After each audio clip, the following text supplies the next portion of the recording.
Dalam perjalanan dari Beijing ke Shanghai, beberapa tahun yang lalu kami menggunakan kereta cepat. Jarak sekitar 1450 kilometeran ditempuh dengan kira-kira 4 jam 15 menit. Jarak tersebut adalah hampir sama dengan jarak Cilegon, Banyuwangi. Dalam perjalanan 1400 kilometeran tersebut, kereta cepat melewati banyak jurang, tebing, dan bangunan penunjang rel kereta cepat itu sangat mengagumkan engineering teknologi Tiongkoknya. Kita ketahui membangun rel tersebut biayanya $29 juta per kilometernya. Lalu rencananya ada kereta api Jakarta-Bandung, juga Jakarta-Surabaya yang katanya akan menggunakan dana Tiongkok. Maaf, bacanya barang Tiongkok. Ternyata nilai investasinya sebagaimana yang banyak diketahui orang adalah $46 juta per kilometernya. Lalu mulailah manusia sontoloyo dan kaum New Mind bertanya sambil berpikir, kok lebih mahal ya? Padahal membangunnya nggak ada konstruksi seperti di Beijing, Shanghai yang ada tebing, ada jurang yang tinggi-tinggi, paling top terowongan yang dibangun ke arah Bandung maupun ke Surabaya. Kalau pakai harga $29 juta per kilometer harusnya bisa aja, atau bahkan mungkin lebih murah. Atau mungkin bunga banknya dan cost money-nya gede kali ya, maklum pakai yuan. Atau jangan-jangan proyek ini di markup ya. Kalau bener di markup, itu angka proyek yang luar biasa besar, yaitu sekitar $6 billion.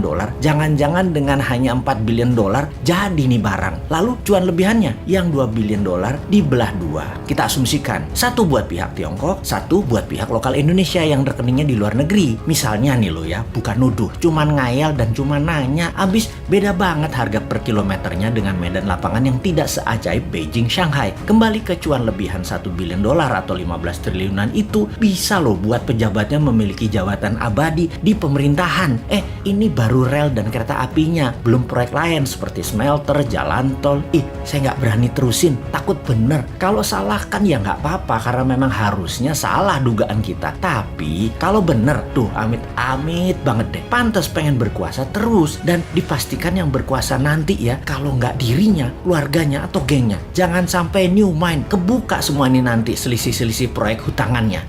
Begini sahabat, kita akan protes atau bunyi nggak sekarang? Jawabannya nggak usah bunyi, biarin aja barang itu jadi. Nilainya mau di markup kek, mau dibagi-bagi lebihannya kek, mau nipu data keuangannya kek, pokoknya bagaimanapun harus jadi tuh barang. Di tahun New Mind nanti berkuasa, kita kan nanti ditagih Tiongkok cicilannya. Maka kita nggak akan bayar dengan satu kalimat, kita nggak mau bayar, lu tagih aja pejabat yang pesen dulu. Kalau lu nggak bisa tagih, angkut balik tuh barang-barang. Atau bagaimana kalau kita audit bareng, the real price kita bayarkan, yang lebihan kita cari siapa yang ngantongin. Kayaknya hal ini akan ada skandal besar-besaran dan akan pasti terbuka banyak rahasia kaya cepat bermitra dengan Tiongkok. Dan pastinya orang yang di Tiongkok ketahuan main sama partainya, Partai Komunis Tiongkok, dihukum mati itu orang. Di Indonesia bagaimana nantinya kalau aib ini benar-benar ada dan ketahuan? Ingat kan, kalau New Mind berkuasa nanti, korupsi di atas 100 miliar dihukum mati, juga plus keluarganya yang namanya ada di kartu keluarga selama 10 tahun tidak boleh menggunakan sarana negara seperti rumah sakit publik, transportasi publik, sekolah publik, bolehnya pakai milik swasta yang pastinya lebih mahal. Sementara kalau negara kan gratis. Nanti ya kalau New Mind, keluarga pasti menderita, koruptor dihukum mati. Itu bener kalau markupnya segitu dan bener ada kasus korupsi. Pasti dieksekusi sama New Mind nantinya. Jadi doakan ya sahabat, tidak ada korupsi di proyek-proyek yang unsur Tiongkoknya ada. Dan pastikan, ini penting, New Mind tidak berkuasa agar tidak ada koruptor dihukum mati. Dan keluarganya koruptor bisa memamerkan kemewahan di sosial media mereka sebagaimana saat ini.